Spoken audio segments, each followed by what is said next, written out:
Today I'll show you how to fix the YouTube TV app not working on your Fire Stick TV. First, restart your TV. Go to Settings, My Fire TV and then Restart.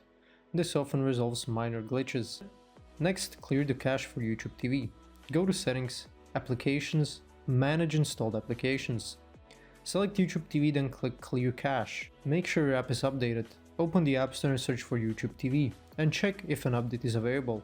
Install it if needed. If the app still doesn't work, check your internet connection.